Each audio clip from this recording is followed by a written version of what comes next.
আমরা যে অর্জনটি পেয়েছি, অর্থাৎ 5ই আগস্টের পর আমাদের এই অর্জনটিকে আমাদের ধরে রাখতে হবে। কারণ 15-16 বছর এক নিষ্ঠুর এবং দানবীয় সরকারের রোষানলের মধ্যে, তাদের নিপীড়ন নির্যাতনের মধ্যে দেশের মানুষ দিন কাটিয়েছে, রাত কাটিয়েছে।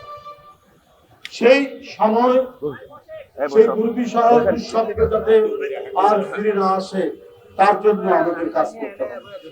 ছোটখাটো বিষয় নিয়ে ঝগড়াঝাটি করে আপনার ফাঁসিবাদের আসার পথ যেন সুগম না। এই 15-16 বছর এই জাতিকে অনেক খেসারত দিতে হয়েছে, অনেক খেসারত দিতে হয়েছে। কোনো আইন ছিল না, কোনো কারণ ছিল না, কোনো ন্যায় বিচার ছিল না। শেখ হাসিনার হিংস্র প্রতিহিংসা চরিতার্থ করার জন্য ওরা আদালতকে ব্যবহার করেছে, ওরা আইন শৃঙ্খলা বাহিনীকে ব্যবহার করেছে, ওরা একের পর এক রাষ্ট্রযন্ত্রকে ব্যবহার করেছে। আপনারা দেখেছেন যে মাওলানা সাঈদী সাহেব আলেম মানুষ একজন, তাকে ফাঁসি দেওয়ার জন্য অন্য কোনো ডকুমেন্টস না পেয়ে, প্রমাণ না পেয়ে, সেই এলাকার সুখরঞ্জন বাড়ি সে স্পষ্টভাবে বলছে যে এই লোক, এই আলেম, এই মানুষ কোনো অপরাধের সাথে জড়িত ছিল না 71 সালে। কিন্তু শেখ হাসিনা চায় তাকে শাস্তি দিতে, তাকে জোর করে তাকে সাক্ষী বানাতে চাচ্ছে। বলছে তুমি এই কথা বলো। সে রাজি হয়নি, সে কোনো ক্রমেই রাজি হয়নি। এই কারণে তাকে হুমকি দিয়েছে গোয়েন্দা বাহিনী, তার জীবন নাশের হুমকি দিয়েছে, তারপরে তাকে দেশ থেকে বিতাড়িত করেছে একবারে বেআইনি ভাবে। কোন ধরনের আইন কারণের তোয়াক্কা করেনি। আজকে তিনি ফিরে এসছেন, আমরা যে লোমহর্ষক কাহিনী শুনছি, এটা তো ভয়ঙ্কর কাহিনী। তো সেই রাজত্ব কি আবার ফিরে আসবে? এটা কি আমরা চাই?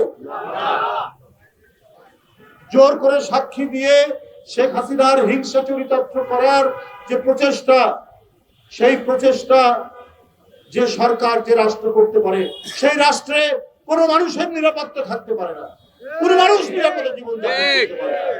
বিচার বিভাগ, আইন, পুলিশ সবকিছু শেখ হাসিনার নিয়ন্ত্রণে রেখে তিনি 16 বছর রাজত্ব করেছেন।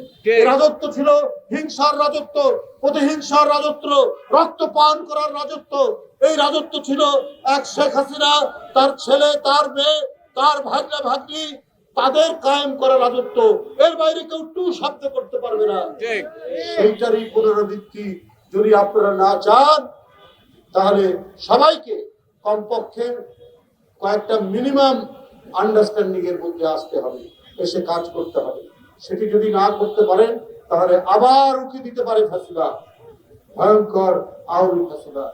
আমরা অন্তর্বর্তীকালীন সরকার নিঃসন্দেহে একটি নিরপেক্ষ সরকার।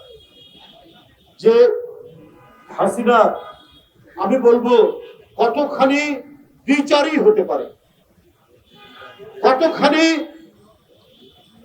প্রতারক হতে পারে। নিজেই তত্ত্বাবধায়ক সরকার ব্যবস্থার জন্য জ্বালাও প্রায় ধ্বংসাত্মক আন্দোলন করে নিজেই আবার ক্ষমতায় আসে, সেটা বাতিল করে দিয়েছে। বন্ধুরা আমার, এই হচ্ছে শেখ হাসিনা, যার কোনো কমিটমেন্ট নাই, যার কোনো অঙ্গীকার নাই, যে রাজনীতিকে মনে করে একটা প্রতারণা, যে রাজনীতিকে মনে করে তার লক্ষ্য এবং উদ্দেশ্য সাধন করা, সেই রাজনীতি তো ফেরত আসতে পারে না, কখনোই সেটা হতে পারে না।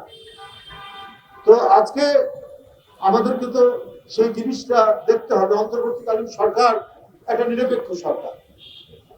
সেই সরকারের কাছে মানুষের অনেক দাবি দেওয়া, মানুষের অনেক প্রত্যাশা যে আমরা শান্তিতে থাকবো, স্বস্তিতে থাকবো। মানুষের শেষ আশ্রয় হচ্ছে আদালত, সেই আদালতে আমরা ন্যায় বিচার পাবো, এটাই তো মানুষ কামনা করে।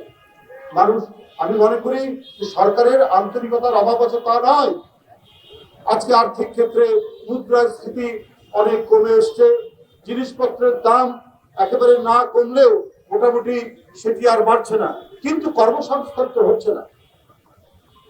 একের পর এক মিল কলকারখানা বন্ধ হয়ে যাচ্ছে, এবং যদি কর্মসংস্থান না থাকে তাহলে দুর্ভিক্ষের আলামত তৈরি হয়। আপনাদের দুই একজন উপদেষ্টা হয়তো হাঁসের মাংস খেতে পারবেন যে কোনো জায়গায়, কিন্তু জনগণ তো আর হাঁসের মাংস খেতে পারবে না। সেই আলামত, সেই পরিস্থিতি যেন সৃষ্টি না হয়। গার্মেন্টস সেক্টর থেকে 1 লক্ষ লোকের চাকরি চলে গেছে।